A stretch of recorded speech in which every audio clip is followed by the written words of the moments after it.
ஹரி ஓம். அனைவருக்கும் நமஸ்காரம். இப்போ நம்ம திரிபுர ரகசியம் அப்படிங்கிற புஸ்தகத்தை பற்றி நாம் தெரிஞ்சுக்கணும். முதல்ல இதில் இந்த சாஸ்திரத்தில் என்ன சொல்லப்பட்டிருக்கு அப்படிங்கக்கூடிய விஷயத்தை நாம் தெரிஞ்சுக்கணும்.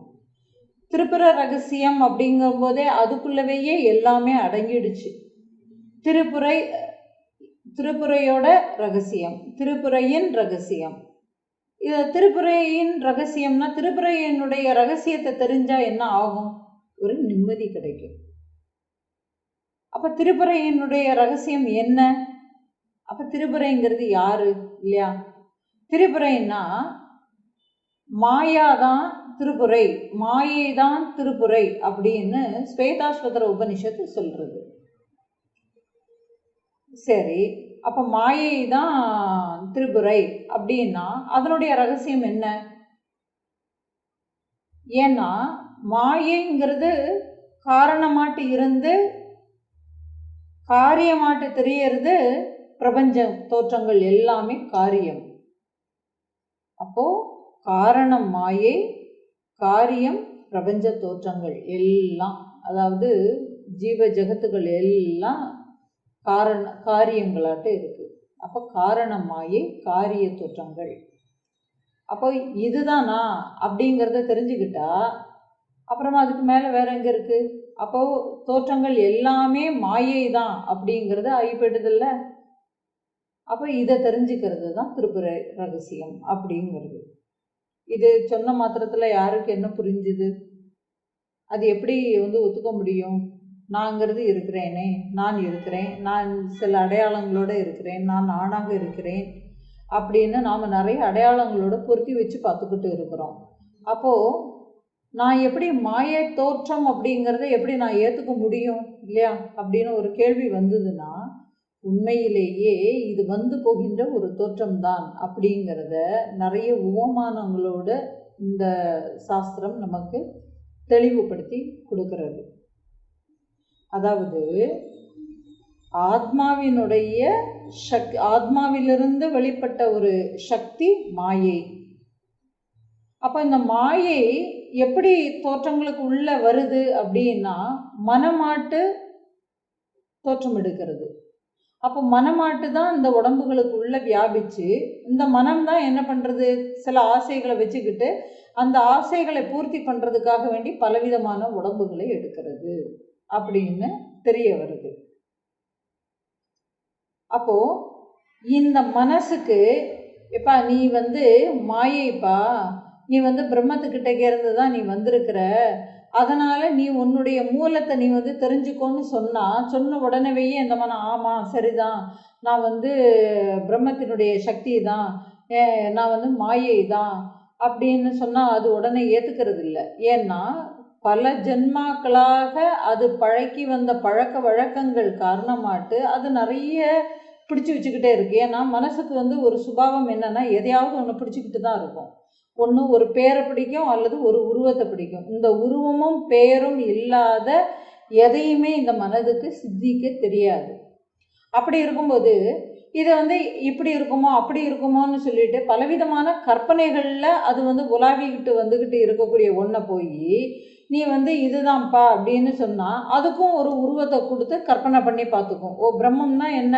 இறைவன். அப்படின்னா அந்த இறைவன் இப்படி இருப்பானா அப்படி இருப்பானான்னு சொல்லிட்டு பலவிதமான கற்பனைகளை கொண்டு அதாவது எப்படி சொல்கிறது, உருவங்களோட பொருத்தி பார்க்கும்.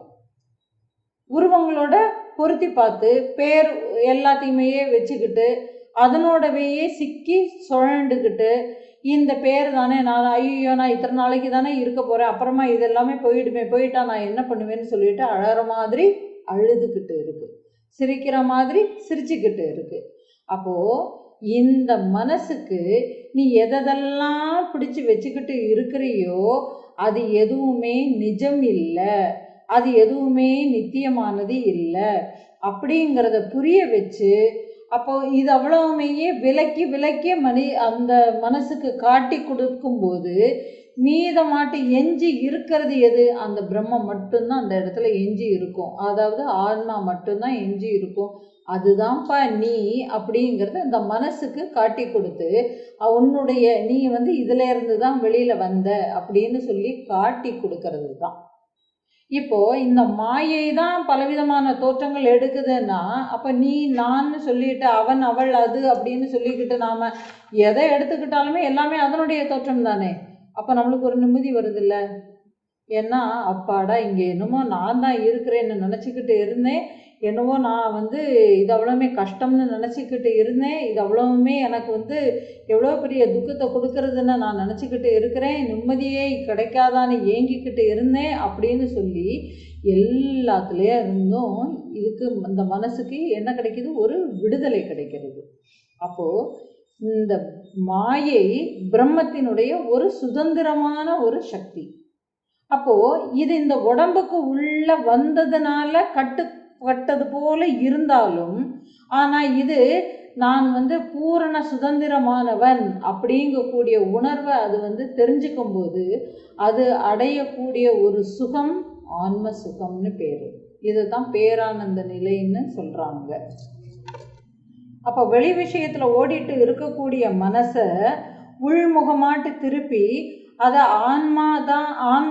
ஆன்மாவை அதுக்கு காட்டி கொடுத்துட்டா அது அடங்கிடுது. எப்படின்னா ஒரு எக்ஸாம் ஹாலில் எழுதிட்டு இருக்கும்போது அதை வாட்ச் பண்ணுறதுக்கு நம்ம என்னென்ன பண்ணிக்கிட்டு இருக்கிறாங்கன்னு ஸ்டூடெண்ட்ஸ் வாட்ச் பண்ணுறதுக்கு ஒரு சூப்பர்வைசர் வந்தால் அந்த பையன் எப்படி அடங்கி ஒடுங்கி தன்னுடைய வேலைகளில் கண்ணும் கருத்து மாட்டி இருப்பானோ அதே மாதிரி இந்த மனமானது ஆன்மாவினுடைய நேரடி பார்வைக்கு கீழே வரும்போது என்ன ஆகுது? வெளி விவகாரங்களுக்கு உள்ள போகாமல் இது ஆன்மாவிலேயே ஒடுங்கி இருந்து விடுகிறது. அப்போது இந்த ஒடுக்க நிலைக்கு போகணுங்கிறது தான் மனித பிறவியினுடைய நோக்கமே. இல்லைன்னா ஏற்கனவேயே பலவிதமான ஆசைகளில் பிறந்தாச்சு. அப்போது இந்த மனமாகவேயே விருப்பப்பட்டு நாம் பலவித ஜன்மாக்கள்னால நாம் நிறைய பிறவிகளை எடுத்து நிறைய சுகதுக்கங்களை அனுபவித்து எல்லா போகங்களையும் அனுபவித்து எல்லாம் திருப்தி ஆயிட்டேன். இனிமேல் இந்த பிறவியே போதும், இதுக்கு மேலே எனக்கு பிறவியே வேண்டாம் அப்படின்னு சொல்லி அதுவே தீர்மானம் பண்ணி அதுவே என்ன செய்து முக்திக்கான வழி எங்கே கிடைக்கும்? முக்தினா வேற எதுவும் இல்லை, விடுதலை. எதுலேருந்து விடுதலை?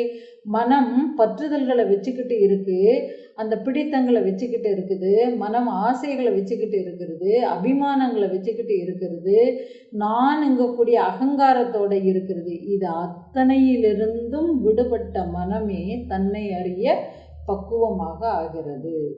அப்போது இதில் இருந்து அத்தனையுமேயே விடுபட்ட மனம் அப்படின்னா விடுபடுறதுக்கு அதனுக்குண்டான வழிகளை காட்டி கொடுக்கக்கூடிய ஒரு உயரியமான ஒரு உன்னதமான ஒரு உபதேச பொக்கிஷம் தான் இந்த திருப்புர ரகசியம்.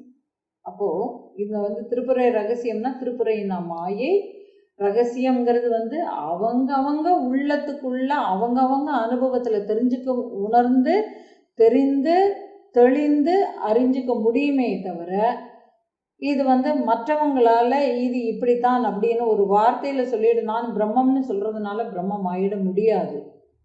அப்படிங்கிறது எல்லாமே இது வெட்ட வெளிச்சமாட்டு காட்டுறது. இந்த புஸ்தகம் ஒரு சிறந்த ஒரு வழிகாட்டி.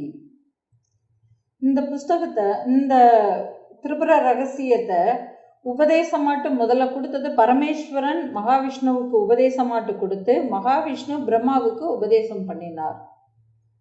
மகாவிஷ்ணு பின்னாடி தத்தாத்திரேயராட்ட அவதாரம் பண்ணி தத்தாத்திரேயர் தன்னுடைய சீடனான பரசுராமருக்கு தேகாத்ம புத்திக்கு நீக்கி அவர் சகஜ ஞான நிலையை அடையணுங்கிறதுக்காக வேண்டி அவருக்காக மனமிறங்கி இந்த திரிபுர ரகசியத்தை பரசுராமருக்கு உபதேசம் பண்றார். பரசுராமர் பின்னாடி ஹரிதாயன மகரிஷிக்கு உபதேசம் பண்ணிடுறார். இந்த ஹரிதாயன மகரிஷி நாரதருக்கு உபதேசம் பண்றார். அப்போ இந்த புஸ்தகம் இந்த எழுதப்பட்டது எப்படின்னா, இந்த புஸ்தகத்துக்கு திரிபுர ரகசியம்னு பேர் இருந்தாலும் ஹரிதாயன சம்ஹிதைன்னு சொல்லிட்டு அதுக்கு இன்னொரு ஒரு பேரும் இருக்கு. ஏன்னா ஹரிதாயன மகரிஷி தான் உலக நன்மைக்காக வேண்டி வெளியில கொண்டு கொடுக்கிறார். இந்த ஹரிதாயன மகரிஷி நாரத முனிவருக்கு கொடுக்கறத தான் சொல்றேன் அப்படின்னு சொல்லிட்டு அவர் சொல்லலை. எனக்கு இன்னார் இப்படி உபதேசம் பண்ணினாங்க, நான் இந்த உபதேச வாக்கியங்களை நான் சொல்றேன்னு சொல்லிட்டு சொல்லாம எப்படி கொடுத்துருக்கிறாருன்னா, தத்தாத்ரேயர் தன்னுடைய சீடனான பரசுராமருக்கு எப்படியெல்லாம் உபதேசம் பண்ணினாரோ அந்த உபதேச விளக்கங்களை நாரத மகரிஷிக்கு சொல்லப்படுறதாட்டு இந்த திரிபுர ரகசியம், ஞான காண்டம், இந்த உபதேசம் அமைஞ்சிருக்கு. இது சின்ன சின்ன கதைகள், உருவகங்கள் எல்லாமே சேர்க்கப்பட்டு எப்படி எளிமையாட்டு புரிய வைக்க முடியுமோ அந்த விதத்தில் புரிய வைக்கிறதுக்கு இந்த நூல் முயற்சி எடுத்திருக்கு. வேற எந்த நூலுமே மனதை பற்றி வெளிப்படையான சாஸ்திரங்களாட்டு எதுவுமே இல்லை. இப்படி இந்த திரிபுர ரகசியம் முழுக்க முழுக்க மாயையினுடைய வலிமையை சொல்லி, மாயையினுடைய இயல்பையும் சொல்லி, மாயைனா மனம்னு சொல்லிட்டதுனால அப்போ இங்க மனதினுடைய வலிமை, மனதினுடைய இயல்பு, அதாவது எண்ணங்களினுடைய வலிமை. மனது எதனால இருக்கு? எண்ணங்களினால மனம் இருக்கு. அப்போ எண்ணம் ஒரு இடத்துல இருக்குங்கும் போதே அந்த இடத்துல மனம்ங்கிறது வந்துடுது. அப்போ எண்ணம், அந்த எண்ணங்களினுடைய வலிமை, எண்ணங்களினுடைய இயல்பு, இது எல்லாத்தையுமே சுட்டி காட்டி இதிலிருந்து நடுநிலைக்கு நாம் எப்படி போகிறது அப்படிங்கக்கூடிய வழிமுறைகளை சொல்லி, அதாவது வழிமுறைகள்னு சொன்னால் விசார முறைகளை நமக்கு சொல்லி எப்படியெல்லாம் விசாரம் பண்ணணும் அப்படிங்கக்கூடிய முறைகளையும் சொல்லி, இந்த விசாரம் பண்ணும்போது நமக்கு என்னென்ன மாதிரியான இடையூறுகள் வருங்கிறதையும் சொல்லி, அந்த இடையூறுகளிலிருந்து எப்படி வெளியில் வந்துக்க முடியுங்கக்கூடிய ஒரு வைராகியத்தை பற்றியும் இது பேசுது.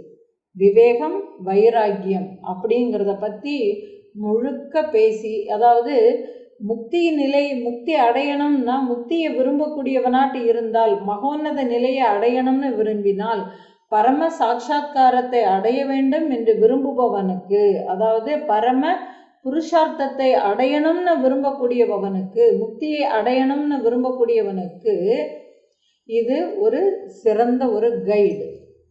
எப்படி எல்லாம் போகணும், அதாவது அவனுக்கு வைராகியம் திடமாட்டி இருக்கணுங்கிறதுக்காக வேண்டி அந்த வைராகியத்தில் எப்படி நிற்கணுங்கிறதையும் காட்டி கொடுத்து, விவேகத்தின் மூலமாட்டு நித்யா நித்திய விவேகம், ஆத்மா அனாத்ம விவேகத்தை எல்லாமே கொடுத்து, காரண காரிய பிரபஞ்சத்தை எல்லாத்தையுமே விளக்கி முழுக்க ஒரு ஞான பொக்கிஷமாட்டு விளங்குறது இந்த திரிபுர ரகசியம். முதல்ல திரிபுர ரகசியம்னு சொன்ன உடனே இது ஒரு அம்பிகையினுடைய வழிபாட்டு நூல், அம்பிகையினுடைய மந்திர யந்திர தந்திர சாஸ்திரங்களை பற்றி எல்லாமே பேசக்கூடியது, அம்பிகையினுடைய மகிமைகளை பற்றி எல்லாமே பேசக்கூடியதுன்னு சொல்லி நிறைய பேர் நிறைய கற்பனைகளை வளர்த்துருக்கலாம். ஆனால் இது முழுக்க விசாரத்திற்கான ஒரு நூல். விவேக புத்தியோட இதை எப்படி அணுகணுங்கக்கூடிய யுக்திகளை எல்லாமே ரொம்ப சிறப்பாட்டு சொல்லப்பட்டிருக்கு இந்த புஸ்தகத்தில். அதாவது சுய விசாரத்தை மிக தெளிவாட்டு கூறி, விழிப்புணர்வினுடைய முக்கியத்துவத்தை உணர்த்தி, தன் உணர்வில் நிலை பெறும் வழிகளை கூறக்கூடிய உயர்ந்த உத்தம நூல் இந்த திரிபுர ரகசியம். மனித நாட்டு பிறக்கக்கூடியவன் பரம புருஷார்த்தத்தை அடையணுங்கிறது தான் அவனுடைய லட்சியம் இல்லையா? இல்லைனாக்கா ஆடு மாடு பலவிதமான மனித பிறவிகளோட, பூச்செடிகளோட, மரங்களோட பலதையும் அவன் அனுபவிச்சதுக்கு அப்புறமா போதும்னு சொல்லிட்டு தன்னில் திருப்தி உள்ளவனாட்டு ஆகி, திருப்தி உள்ளவனாட்டு ஆனதுக்கு அப்புறமா தான் அவன் அந்த மோட்ச சாட்சாத்காரத்தை தேடி போகிறான். அது வரைக்கும் அவன் பல பிறவிகளாட்டு சுகதுக்கங்கள்லவையே உழண்டு முடிஞ்சாச்சு. அப்போ என்ன ஆகுது? திருப்பியும் ஒரு பிறவி நம்மளுக்கு ஒரு மனித தேகம் கிடைச்ச உடனேயே என்ன ஆகுதுன்னா, இந்த மனித பிறவியில் மட்டும்தான் அவன் சுதந்திரத்தை உணர முடிகிறதே தவிர பாக்கி உள்ள எந்த பிறவியிலுமே சுதந்திரத்தை உணர முடியாது. ஏன் அப்படின்னா, ஆடு மாடுகளுக்கு தான் நினைக்கும் அதுக்கும் உணர்வுகள் எல்லாமே இருக்குது. உணர்ச்சிகள் இருக்கு. ஆனால் அதை எப்படி வெளிப்படுத்த முடியும்? சொல்லி எதுவும் தெரியுமா? முடியாது. பறவைகள்லேருந்து எந்த கல்லோ மண்ணோன்னு சொல்லிட்டு நீங்கள் எதை எடுத்துக்கிட்டாலும் அத்தனைக்குமேயே அதை சிந்திக்கக்கூடிய அறிவுகளோ எதுவுமே இல்லை. ஆனால் மனிதன் பரிமாணத்தில் நல்ல உசந்து போயிருக்கிறான். அப்போ சிந்திக்கக்கூடிய அறிவு அவனுக்கு இருக்கு. அப்போ இந்த சிந்திக்கக்கூடிய அறிவு இருக்கிறதுனால அதை பயன்படுத்தி அதை என்ன நினைக்கிறான்? பரம புருஷார்த்தத்தை அடைஞ்சிக்கலாம் அப்படின்னு நினச்சி தான் அவன் மனித பிறவியை எடுக்கிறான்.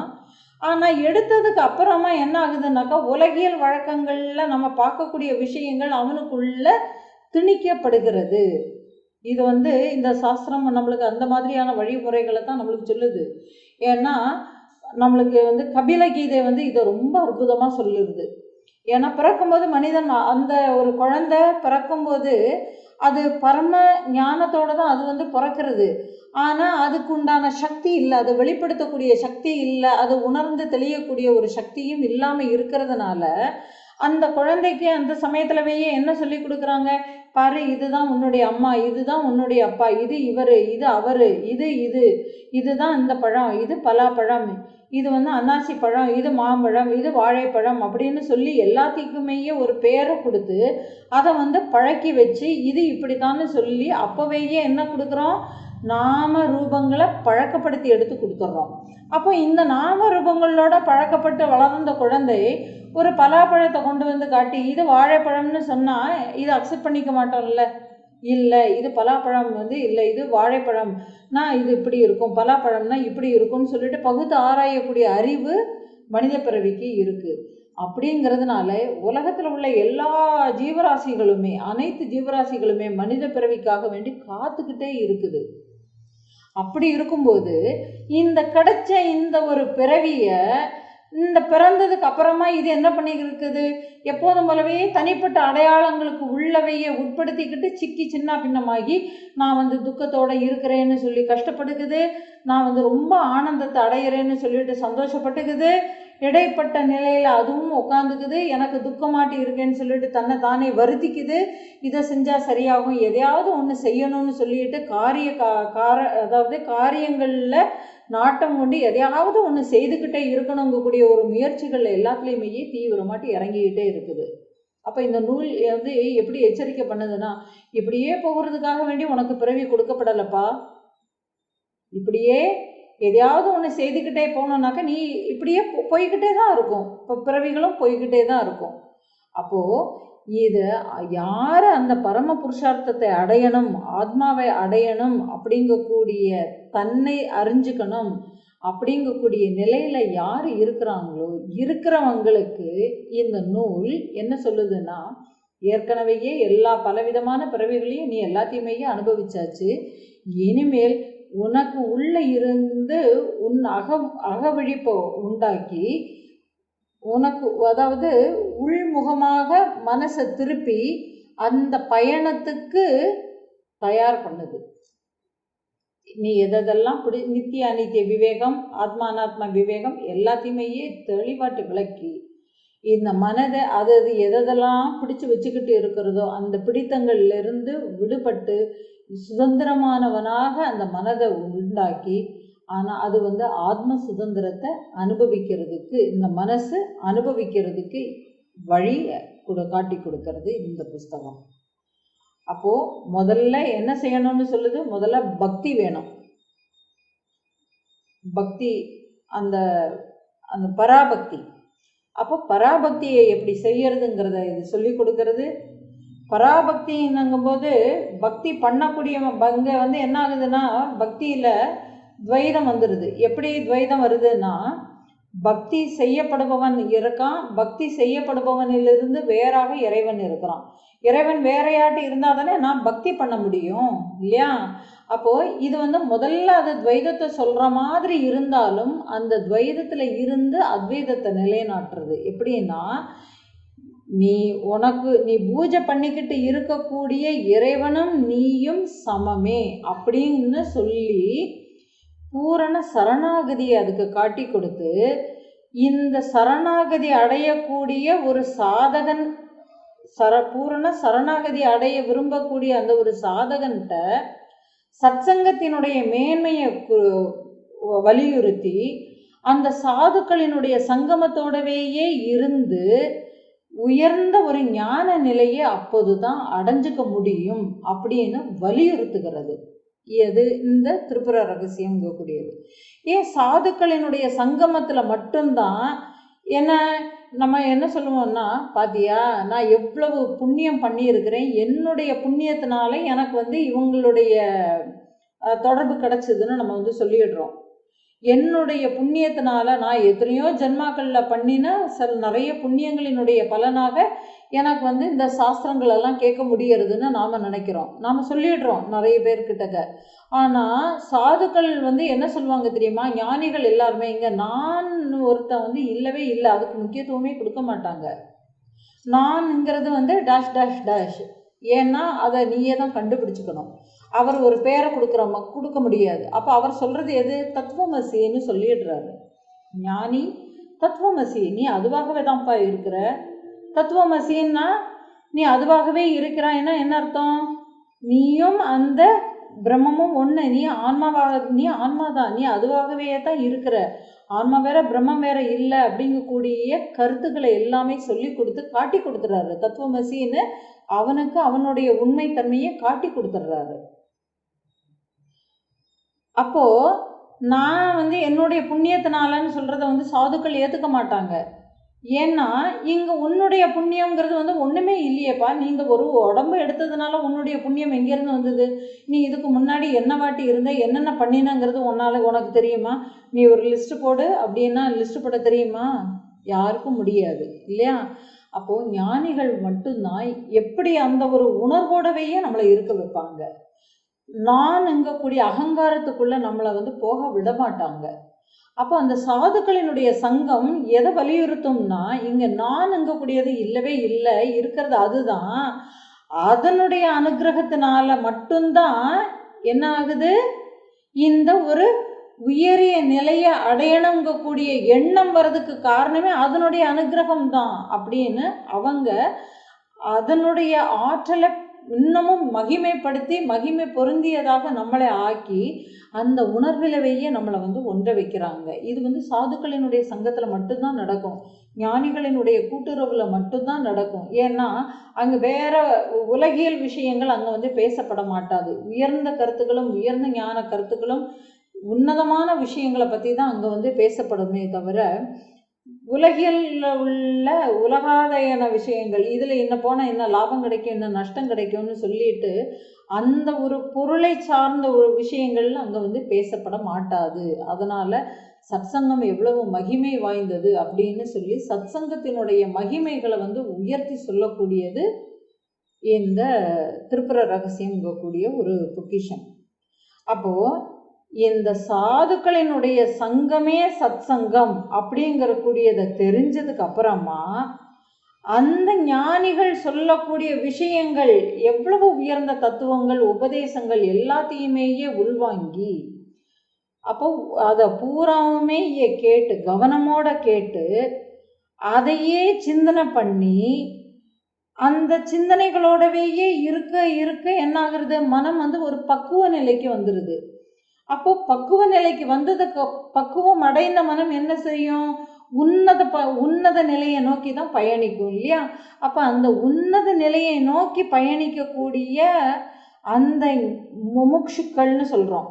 அந்த முமுட்சுக்கள் அவங்க அடைஞ்சிருக்கக்கூடிய அந்த சுத்தமான தூய அறிவில் நிலை பெற்று இருக்கக்கூடிய வழிமுறைகள் அத்தனைக்குமே சொல்லி கொடுத்து அதை அனுபவமாக உணர்றதுக்கு உண்டான வழிக்கு அவங்கள கொண்டு போகும். அப்போ இந்த அனுபவத்துக்கு கொண்டு வரக்கூடியது தான் இந்த திரிபுர ரகசியத்தினுடைய நோக்கம்ங்கிறது என்னதுன்னா அனுபவ அறிவு. அனுபவத்தில் நான் எப்படி உணருது, ஆனால் அனுபவத்தில் நான் எப்படி உணருதுங்கிறத சொல்லி கொடுத்தாலும் அனுபவமாக ஒவ்வொருத்தரும் அவங்க உண்மையை உள்ளத்தில் அறிஞ்சு உணர்ந்து தெளிந்து புரிஞ்சுக்க வேண்டியது தான் இதில் பாக்கி. ஏன்னா இங்கே தனியாட்டு வேற ஒன்று அடையப்படுறதுக்குன்னு சொல்லிட்டு ஒன்றுமே இல்லை. இப்போ அடையணும்னா என்ன அர்த்தம்? இப்போ ஒரு டார்கெட் இருக்கும், இந்த டார்கெட்டை நான் அச்சீவ் பண்ணி ஆகணும் அப்படிங்கிறது நம்மளுக்கு வச்சுருப்போம். இல்லையா? அதுதான் அடையிறதுங்கிறது. எனக்கு 1,00,000 ரூபாய் எனக்கு வந்து லாபம் கிடைக்கணும்னாக்கா நான் அந்த லாபத்தை அடைஞ்சேன்னு சொல்லலாம். அல்லது நான் இது ஒரு ஊர், இந்த ஊரை நான் போய் சென்று அடைந்தேன்னு சொல்லலாம். ஆனால் இது எனக்கு வேறையாட்டே இல்லை. இது வந்து நான் அந்த ஒரு தன்னில் தன்மயமாட்டு இருக்கக்கூடிய ஒரு உணர்வை நம்மளுக்கு உள்ள வந்து உணர்த்தி கொடுக்கறது வந்து ஒரு அனுபவம் தான். அந்த அனுபவ உண்மையை நாமளாகத்தான் உணர்ந்து தெரிஞ்சுக்க முடியுமே தவிர, வெளியில் நீ போய் இங்கே போய் உட்காந்தா அது கிடைக்கும், இங்கே போய் உட்காந்தா இது கிடைக்கும்னு சொல்லிட்டு இது வந்து ஏமாத்தலை, எந்த ஒரு பூச்சாண்டியும் காட்டலை. ஏன்னா இதுலவே வருது, தியானம் பண்ணுறதுக்குன்னு சொல்லிட்டு இன்றைக்கி ஒவ்வொருத்தவங்க ஒரு இடத்துல போய் இங்கே உட்காந்தா நல்ல ஒரு வைப்ரேஷன் கிடைக்கும், அங்கே உட்காந்தா அந்த ஒரு வைப்ரேஷன், இந்த இடத்துல இந்த ஞானி இங்கே உட்காந்துருக்கிறாரு. இப்போ என்ன நிறைய ஜீவ சமாதிகள் எல்லாருமே இன்றைக்கி ஒரு கூட்டம் போகுது இல்லையா? என்ன அங்கே உட்காந்துருந்து தியானம் பண்ணினா அந்த இடத்துல ஒரு வைப்ரேஷன் கிடைக்குது அப்படின்னா, அந்த இடத்துல மட்டும்தான் அந்த வைப்ரேஷன் கிடைக்குதுனாக்கா அப்போ இன்னொரு இடத்துல இல்லையா? அப்போ அவங்க ஏன் அந்த இடத்துல போய் உட்காந்தாங்க? அப்போது அந்த காலத்தில் எல்லாமே நடைவழி பயணமாட்டு தான் எல்லாமே போக வேண்டியது இருந்தது. இப்போ இருக்கிற மாதிரியான வசதிகள் அப்போல்லாம் கிடையாது. அப்போ ஊரை விட்டு தனியாட்டு அவங்க போனால் மட்டும்தான் என்ன வரும்? நம்பிக்கை வரும். என்ன, எனக்கு எதுவாட்டு இருந்தனாலும் இறைவனே என்னை பார்ப்பான் அப்படிங்கக்கூடிய ஒரு நம்பிக்கை வரும். இப்போ மக்களுக்கு மத்தியில் உட்காந்துருந்தானாக்கா அவங்களுக்கு என்ன தோணும்னாக்க, நம்மளுக்கு முடியலைன்னா என்ன ஆகும்? அம்மா வந்து பார்த்துக்குவாங்க, அல்லது மனைவி வந்து பார்த்துக்குவாங்க, குழந்தைகள் நம்மளை வந்து பார்த்துக்குவாங்க அப்படிங்கக்கூடிய ஒரு பாதுகாப்பு உணர்வு நம்மளுக்கு இங்கே இருக்குது. ஆனால் அவங்க வந்து எல்லாத்தையுமே துறந்து இறைவனை கதின்னு சொல்லிட்டு அவங்க போனதுனால அந்த தனிமை அவங்களுக்கு தேவைப்பட்டது. அந்த தனிமையை தேடி அவங்க உணர்ந்து அவங்க அங்கே போனாங்க, அங்கே உட்காந்து எதுக்கு உட்காந்தாங்க? விசாரத்துக்காக வேண்டி உட்காந்தாங்க. அந்த உலகியல் விஷயங்களை எல்லாமே அவங்க வந்து சிந்தனை பண்ணி அதுலேருந்து தெளிவு அடைஞ்சதுக்கப்புறமா அவங்க அந்த இடத்துல உட்காரல. என்ன, அவங்களுக்கு விசாரம் பண்ணுறதுக்கு ஒரு இடம் தேவைப்பட்டது. அந்த இடத்த அவங்க வந்து சமன்படுத்தி அவங்க அதில் உட்காந்து அவங்க தெரிஞ்சிக்க வேண்டிய உண்மையை தெரிஞ்சதுக்கப்புறமா அந்த இடத்த விட்டு கிளம்பிட்டாங்க. உலக நன்மைக்காக வேண்டி அவங்க என்ன பண்ணாங்க? மக்களாட்டு கலந்துருந்து அவங்க என்ன செய்யணும், அந்த தான் பெற்ற அறிவை அவங்க வந்து பயன்படுத்தினாங்க. இவ்வளவுதான் அதில் ஒரு விஷயமே தவிர, அவர் அங்கே உட்காந்துருந்து தியானம் பண்ணின அந்த இடத்துல நானும் போய் உட்காந்துருந்தா எனக்கு ஒரு வைப்ரேஷன் கிடைக்கும்னாக்கா அது நம்ம கற்பனை தான். ஏன்னா அங்கே உட்காந்துருந்தா கற்பனை கிடைக்கும், அந்த இடத்துல உட்காந்துருந்தா எனக்கு ஒரு சக்தி கிடைக்கும். நான் வீட்டில் உட்காந்துருந்தா எனக்கு சக்தி கிடைக்காதுன்னா அப்போ நான் வந்து டெய்லி ஒரு சார்ஜ் போட்ட மாதிரி நான் அந்த இடத்துக்கு போயிட்டு வந்துக்கிட்டே இருக்க முடியுமா? என்ன, முடியாது இல்லையா? அப்போது கொஞ்சம் நம்ம வந்து யுக்தி பூர்வமாட்டு யோசிக்க வைக்கும். இந்த திரிபுர ரகசியத்தினுடைய உபதேசங்கள் நம்மளை அப்படித்தான் யோசிக்க வைக்கும். ஏன்னா கண்ணை மூடிக்கிட்டு உட்காந்துருந்தா எனக்கு வந்து ஒரு தியானத்தில் ஒரு நிலையை நான் அடையிறேன், அல்லது தூங்கி போயிடுறேன். நிறைய பேர் சொல்கிறோம் இல்லை, கண்ணை மூடினா தூங்கி போய்ட்றோம், அதனால் கண்ணை திறந்துட்டே உட்காரணும்னு. கண்ணை திறந்துட்டே உட்காந்துருந்தா மட்டும் எதை பார்க்க போகிறாங்க? அதில் என்ன கண்டுபிடிக்க போகிறாங்க? இது எல்லாமே இது ஒரு யுக்திகளை வந்து இது அவ்வளோவுமே அப்பட்டமாக விளக்கி காட்டிடும். ஏன்னா இது அவ்வளவுமே மனதினுடைய ஏற்றி வைத்த கற்பனைகள் அப்படின்னு சொல்லிட்டு அந்த கற்பனைகளுக்கு உள்ள போயிடாதீங்கன்னு சொல்லிட்டு எச்சரிக்கை பண்ணுறது, ஓப்பனாக எச்சரிக்கை பண்ணுது. இப்படிப்பட்ட ஒரு வைராக்கியமாட்டு ஒரு வைராக்கிய உபதேசங்களாட்டு இருக்கும். இந்த இதில் சொல்லப்படக்கூடிய அத்தனை விஷயங்களுமே கதைகள், நிறைய நிறைய கதைகளாட்டு. அதாவது எப்படி இருக்கும்னா, ஒரு கதையை ஆரம்பித்து அந்த கதைக்குள்ள கதை அப்படின்னு போகும். இது புரிஞ்சிக்கிறது வந்து ரொம்பவே கஷ்டம். இது சாதாரணமாட்டு நம்ம இதை வந்து ஒரு கதைங்கக்கூடிய லெவலில் படிக்கக்கூடியவங்களும் இருக்கிறாங்க. ஆனால் இதை வெறும் கதைங்கக்கூடிய அளவுக்கு படிக்கிறவங்களுக்கு அது அந்த கதையாட்டே தான் புரியும். அதில் உள்ள விஷயங்கள் அவங்க மனசில் என்ன வச்சுருக்கிறாங்களோ அந்த மனதினுடைய இயல்புக்கு ஏற்றபடி அது அதுக்குண்டான பொருளை கொடுக்குங்கிறதுல வந்து சந்தேகமே இல்லை. ஆனால் உன்னதமான நிலையை அடையணுங்கக்கூடியவங்க இந்த புஸ்தகத்தை படிக்கிறதுங்கிறது வந்து என்னது, ஒரு கலை. அதாவது இதை வந்து அதனோடவே பயணித்து அந்தந்த கதாபாத்திரங்களாகவே நாம் மாறிடணும். அது வந்து கதை கேட்கறதுக்கு உண்டான ஒரு ரசனையும் அப்படிதான். அப்படி இருந்தால் மட்டும்தான் அது நம்மளுக்கு உள்ளே போகும். ஏன்னா இதுக்கு உதாரணமாட்டு சொல்லணும்னா, அந்த பாகவதத்தில் சுவாமி பரமசுகானந்தாவினுடைய உபதேச மொழிகள் வந்து நிறைய நம்மளுடைய பராபரம் குழுவில் வந்து பதிவிட்டிருக்கிறாங்க.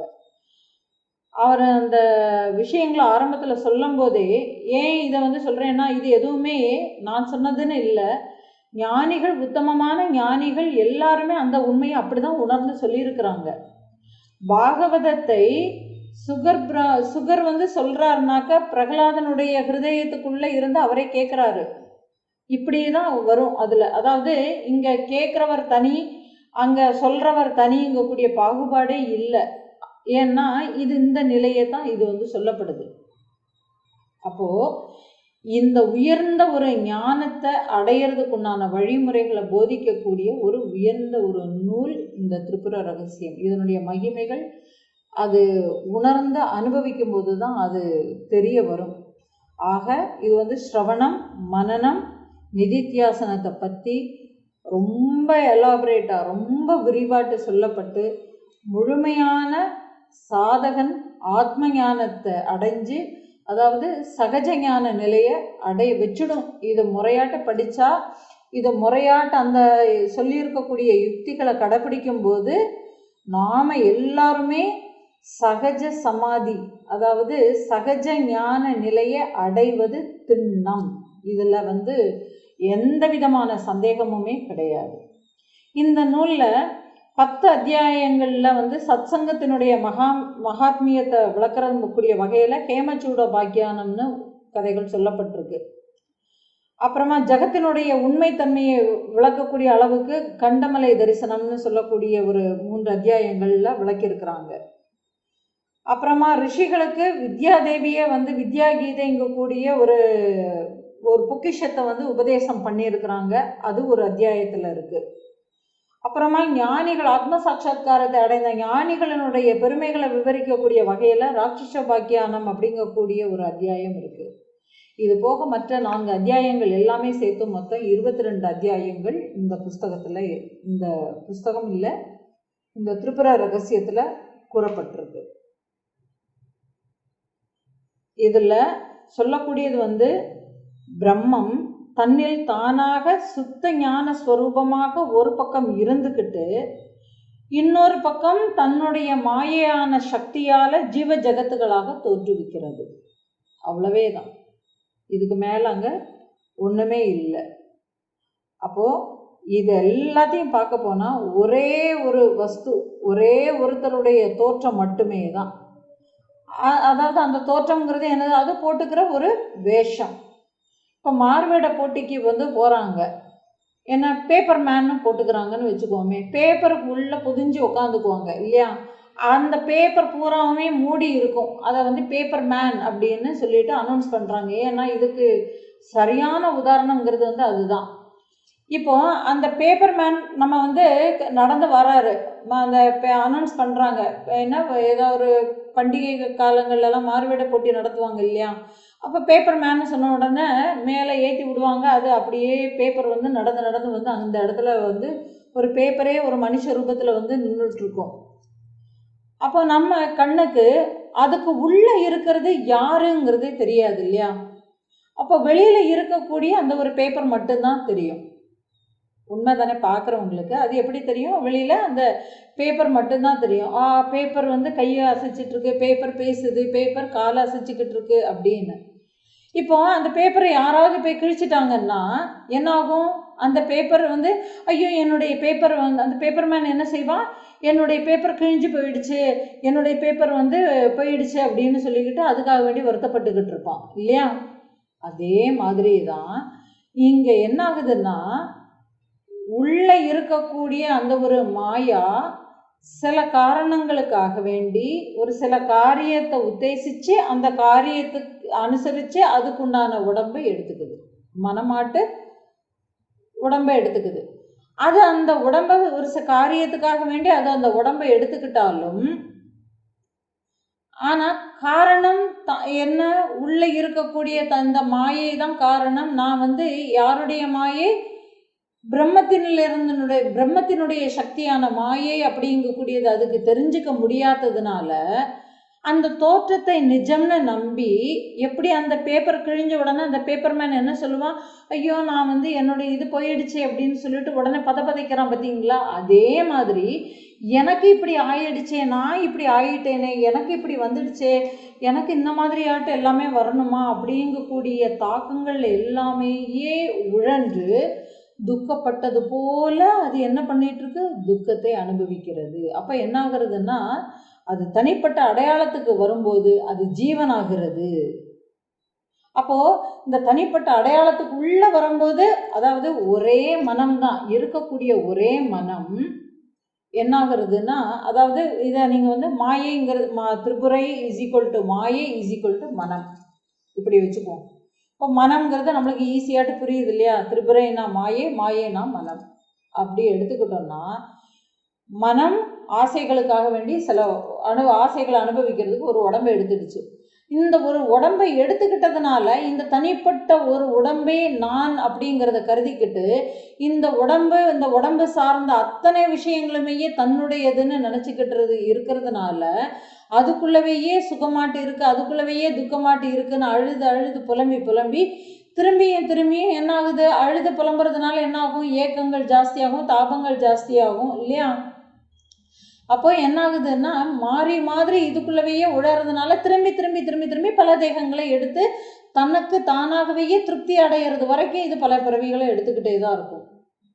அப்போ இந்த மனம்தான் இங்க பிறக்கிறதுங்கிறதவையே தெரிஞ்சுக்காம என்ன பண்ணிக்கிட்டு இருக்கிறோம், இந்த ஒரு உடம்பு எடுத்த உடனே இது நான் இன்னாராக்கும், என்னுடைய பேர் லக்ஷ்மி, எனக்கு வந்து இந்த மாதிரியாட்டு போயிடுச்சு, நான் ஒரு பெண்ணாட்டு பிறந்துட்டேன், பெண்ணாட்டு பிறந்ததுனால எனக்கு இத்தனை துக்கங்கள் அப்படி இப்படின்னு எல்லாமே பலவிதமான கற்பனைகளோடு எல்லாமே இருக்கிறதுனால இது ஜீவன் ஆகிறது. இந்த தனித்துவமான தனித்துவ அடையாளங்களோட கூடிய மனம் ஜீவன்னு தன்னை பாவிச்சுக்கிறது. இப்போ இதுக்கு அடுத்தபடியான நிலை என்ன நிலை, நான் எங்கேருந்து வந்தேன், இது எல்லாமே மனதினுடைய வேலை தான்ப்பா, இங்கே நான் இல்லை, அவ்வளோமே இந்த மனசு தான் பண்ணிக்கிட்டு இருக்கு, இது வந்து இந்த மனசு தான் உடம்பை எடுத்துகிட்டு இருக்கிறதே தவிர இந்த உடம்பு என்னுடையது இல்லை அப்படின்னு தெரிஞ்சு எல்லாமே இந்த மனசு தானே காரணம்னு சொல்லிட்டு இந்த மனதினுடைய தன்மைகளை புரிஞ்சுக்கும் போது இந்த மனம் என்ன ஆகிருது, ஈஸ்வரன் நிலைக்கு வந்துடுது. அப்போது இந்த ஈஸ்வரன், அதாவது ஒரே மனம், அந்த இதுதான் ஒரு படிநிலை. மனம் அடையாளங்களோட கூடி இருக்கக்கூடிய மனம் தான் காரணம், மனமே தான் எல்லாத்துக்குமே காரணங்கிறத தெரிஞ்சு இந்த மனதினுடைய வியாபகங்கள் எல்லாத்தையுமே புரிஞ்சு வரும்போது இந்த மனம் தான் ஈஸ்வரன் ஆகிடுதா. அப்போ என்ன ஆகிடுது, அந்த நிலைக்கு வந்துடுது. அப்போ இது செயல்நிலைக்கு வரும்போது தான் இந்த தன்மையோட ஈஸ்வர தன்மையோட செயலை செய்கிறதுங்கக்கூடிய இதில் புரிதல் வந்ததுக்கப்புறம் இது அடுத்தது என்ன பண்ணும், இதை நான் எங்கேருந்து வந்தேனோ வந்த இடத்துக்கே தானே போகணும். அப்போ இதே மனமே என்ன ஆகுதுன்னா அத்தனையுமே ஒடுங்கி வந்த இடத்துக்குள்ளவையே போயிடுது. அப்போது அது அந்த எண்ணங்கள் மனம்ங்கக்கூடிய தனித்துவங்கள் எல்லாமேயே அதாவது தனித்துவங்கள் அழிக்கப்பட்ட நிலையில், தனித்துவங்கள் மறைக்கப்பட்ட நிலையில் அது எல்லாமே அழிஞ்சு போயிடுது. அதாவது அது அழிஞ்சு போயிடுதுன்னா என்ன ஆகுதுன்னா ஒடுங்கி போயிடுது, ஒன்றுக்குள்ளே ஒன்று ஒடுங்கி போயிடுது.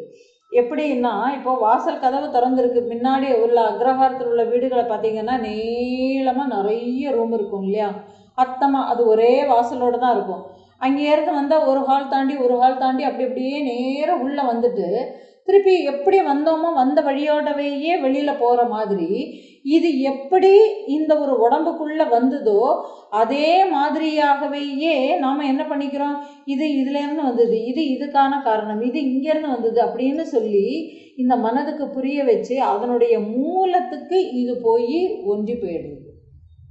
அப்போ ஈஸ்வரத்தன்மையில் இயங்கும்போது சகஜ நிலைக்கு அவனை வந்து கொண்டு வந்து சகஜ ஞானியாக்கி சகஜ நிலையிலவேயே அவனை இருக்க வச்சு, அதாவது சகஜ ஞான நிலையில இருக்க வச்சு ஆன்ம ஞானத்தோடவேயே இருக்கும்படியாட்டு இந்த அருமையான இந்த ஒரு உபதேசம் வழி நடத்தி எல்லாரையுமே கொண்டு போகும். அப்போது ஜீவத்துவம் பூரணத்தன்மை இல்லாமல் இருக்கிறதுனால மோட்சங்கக்கூடிய ஒரு பூரணத்தை அது எங்கேயோ இருக்குது, அதை நான் அடைஞ்சுக்கணுங்கக்கூடிய ஒரு கற்பனையோட அது வந்து வேறுபட்டு நிற்கிறதுனால இதை வந்து அஜ்ஞானம்னு சொல்லிக்கிறது. அதாவது ஒரே மனம், இருமைகள் நிறைந்த மனத்தை அஜ்ஞானம். ஏன்னா எனக்கு வேறையாட்டு அது மோட்சங்கிறது அது எங்கேயோ இருக்குது, நான் அதை தேடி கண்டுபிடிக்கணும், அது எங்கே இருக்குங்கிறது தெரியலை, நான் அடையிறதே எனக்கு அது ஒரு நோக்கம் அப்படின்னு சொல்லி அதை அடையிறதுக்கு உண்டான வழிமுறைகள் என்னெல்லாம் இருக்கோ அது அவ்வளோத்துக்குமே அது ஏதோ ஒரு பயிற்சிகள் எல்லாமே பண்ணும். ஏன்னா மனதினுடைய சுபாவம் என்னது, ஏன்னா காரியத்துக்காக வேண்டி இது வந்து ஒரு உருவத்தை எடுத்திருக்கு இல்லையா. அதாவது மனம் காரணம், மாயாங்கிறது காரணம், காரியங்கிறது வெளியில் உள்ள விவகாரங்கள் எல்லாமே காரியம். அப்படிங்கும்போது அப்போ காரியத்துக்கு என்ன வேணும்? ஒரு உருவம் வேணும், ஒரு செயல் வேணும் இல்லையா. ஒரு உருவம் வேணும். காரியம் செய்யணும்னா ஒரு உருவம் வேணும். அப்போ அந்த உருவம் பழசாட்டு இருந்ததுனாக்கா அதை ஐடென்டிஃபை பண்ணுறதுக்கு நம்ம என்ன கொடுக்குறோம்?